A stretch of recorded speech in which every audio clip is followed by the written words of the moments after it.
मेरा नाम राखी है। आज मैं आपको अपनी कहानी सुनाने वाली हूँ। मेरे पति राजेश ने अपनी जिंदगी में बहुत मेहनत की। वो ज्यादा पढ़े लिखे नहीं थे, इसलिए हमेशा से मेहनत और मजदूरी का काम ही उन्हें मिला और घर चलाने के लिए उन्होंने यही किया। हमारे 2 बच्चे हैं। बेटा 10 साल का है और मेरी बड़ी बेटी 16 साल की है। अभी तक मेरे पति ने जैसे तैसे अपना घर चलाया। इस उम्र में भी आज भी हम वही है। अगर काम नहीं करेंगे तो खाने को नहीं मिलेगा, घर नहीं चल पाएगा, बेटा और बेटी की पढ़ाई पूरी नहीं हो सकेगी। मेरे पति की अब ऐसी स्थिति नहीं थी कि वो मेहनत और मजदूरी कर सके। उनसे अब ये काम नहीं होता था। अब हम क्या करेंगे, कैसे अपनी जिंदगी को आगे बढ़ाए, कैसे कमाए? मुझे और मेरे पति को यही चिंता खाए रहती थी। नौकरी नहीं है तो अब क्या? फिर मुझे एक दिन बैठे ये ख्याल आया कि क्यों ना हम एक छोटा सा ढाबा खोल ले। शहर के बाहर जहाँ से वाहन और गाड़ियाँ आती जाती है, वहाँ टिन का छोटा सा छपरा बनाकर चाय और खाने का एक छोटा ढाबा खोल सकते हैं।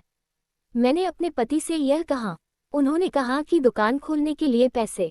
मैंने कहा टिन का छपरा लगाना है, बस उसके लिए पैसे लगेंगे, बाकी सारा खाना बनाने का सामान हम घर से ले जा सकते हैं। थोड़े पैसे मैंने अपने परिचित से मांगे ताकि हम अपना छोटा सा ढाबा शुरू कर सके। उनके मन में अभी भी संकोच था, वो बार बार मना कर रहे थे। लेकिन मैंने कहा हम एक बार कोशिश करते हैं और ज़्यादा कुछ नहीं लगेगा। कुछ दिनों तक मनाने के बाद वो मान गए और हमने एक छोटा सा ढाबा शुरू कर दिया। पहले दिन मैं और मेरे पति वहां अपने ढाबे पर बैठे थे, लेकिन कुछ खास लोग नहीं आए। ढाबा छोटा और ऊपर से सभी खाने वाले पहले ही अपने ढाबे फिक्स किए होते हैं कि उन्हें कहाँ रुकना और कहाँ खाना है। हमारा पहला दिन निराशा भरा था। कुछ दिन ऐसे ही गए, कोई इक्का दुक्का लोग चाय पीने रुका करते थे, लेकिन इतना नहीं होता था कि हम उससे अपना घर चला सके। मेरे पति फिर से किसी काम की तलाश में लग। उन्हें एक काम मिल गया जहां पैसे कम थे लेकिन कम मजदूरी थी।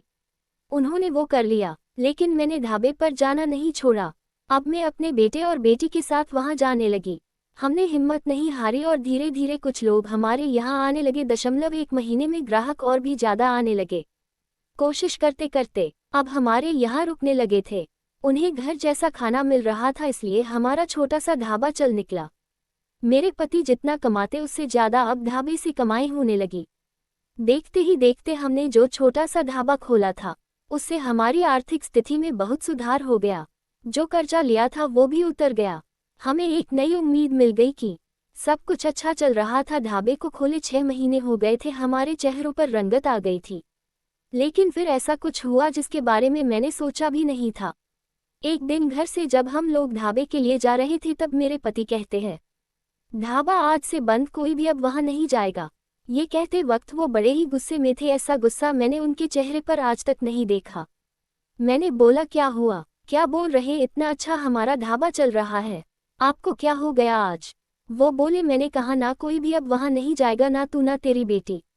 मैंने बोला, आप शांत हो जाइए, आपकी तबीयत ठीक नहीं है, आप आराम करें, हम लोग इस बारे में बात करते हैं। वो और ज्यादा गुस्सा हो गए। कहा कि कोई बात नहीं होगी, मैं जितना कमाता हूँ उतने से घर चल जाएगा, तू अब वहां नहीं जाएगी। मेरे पति का ऐसा रूप मैंने पहले नहीं देखा था।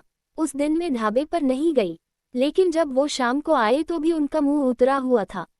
मैंने सही समय देखकर उनसे बात की, पूछा, क्या हुआ, आपको ऐसा क्यों बोल रहे हैं?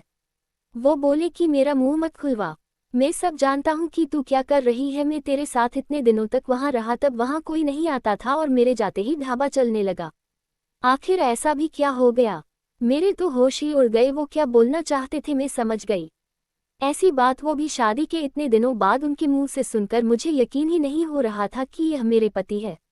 मैं एकदम खामोश हो गई। रात को मेरे आंसू नहीं रुक रहे थे। मेरे मुंह पर अब ढाबे का नाम भी नहीं आया।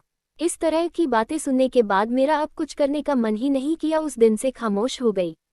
अब कुछ करने को कहने को बचा भी नहीं था। मैंने सोचा था कि उनको कोई सफाई नहीं दूंगी, वो अपना काम करते रहें, लेकिन उनकी कमाई कम थी, उससे अच्छे से गुजारा नहीं हो पाता था। कुछ ही दिनों में जो पैसा जमा किया था वो खत्म हो गया।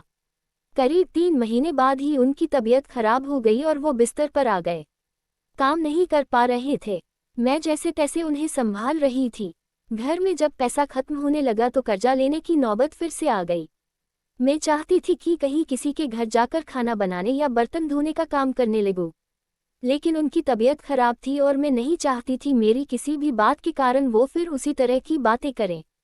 एक दिन वो बिस्तर पर थे, मैं उनके लिए खाना बना रही थी, तब उन्होंने मुझे बुलाया। बोले, मैं जानता हूँ उस दिन की बात तुम्हें बहुत परेशान कर रही है, लेकिन और तुम्हें लग भी रहा होगा को मैं तुम्हें ये कैसे बोल सकता हूँ, लेकिन वो शब्द और बातें मेरी नहीं थी।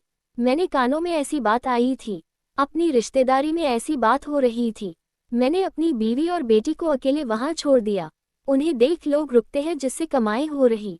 इस तरह की बातें मैं बर्दाश्त नहीं कर सकता। 2 रोटी कम खा लेंगे, लेकिन ये सब नहीं सुनना था। समाज और यहाँ के लोग, खासकर आपके परिचित और रिश्तेदार, आपको आगे बढ़ता देख बहुत कुछ कहने लगते हैं, लेकिन लोग इस हद तक गिरे हैं मुझे इसका पता नहीं था। और मेरे पति भी उनकी बातों में आ गए। उस समय में भी होती उनकी जगह तो शायद यही करती। मुझे भी उतना ही बुरा लगता, वही फैसला लेती जो उन्होंने लिया। मैंने उन्हें कहा कि कहाँ है वो शुभचिंतक जो अब आपकी मदद करने नहीं आएंगे। जाइए, आप उनसे पूछ लीजिए। हमारे घर में खाने को नहीं है, आपकी तबीयत खराब है। आप बताएं कौन आया अब हमारी मदद करने। दुनिया किसी को खुश नहीं देख सकती, और अगर कोई मेहनत करके आगे बढ़ता है तो सारे प्रयास करके उसे पीछे धकेलने की कोशिश करती है। और आप उनकी बातों में आ गए। वो लोग सफल हो गए। सबको बात बनाना है। अब अगर हम भूख से मर जाएंगे तो भी उन्हें बातें मिल जाएगी। वो लोग कुछ समय तक बोलते, अगर हमें कोई फर्क नहीं पड़ता तो वो थक कर हार मान लेते। वो पीठ पीछे ही इस तरह की बकवास कर सकते हैं, सामने आने की तो उनमें हिम्मत भी नहीं है। उस दिन मेरे पति की आंखें खुल गई। उन्होंने कहा कि तुम सच बोल रही हो, मैं ही पागल था। लोगों को सफाई देने और उनके आगे अच्छा बनने में अपना नुकसान करा लिया। जब हम गलत नहीं है तो हमें सफाई क्यों देना, क्यों डरना। मुझे माफ़ कर दो, हमें नहीं, उन्हें बदलना होगी अपनी सोच, और अगर नहीं बदले तो हमें क्या, हमें अपने कर्म करते रहना चाहिए। क्या अब हम फिर से कुछ कर सकते हैं? मैंने कहा, कभी भी देर नहीं होती है, हम अब भी कर सकते हैं। मेरे पति बोले, मैं भी अब तुम्हारा साथ दूंगा अगर तुम चाहो तो। मैंने हाँ कहा और फिर एक बार कोशिश की। थोड़ी मुश्किल हुई, लेकिन धीरे धीरे गाड़ी फिर पटरी पर आने लगी।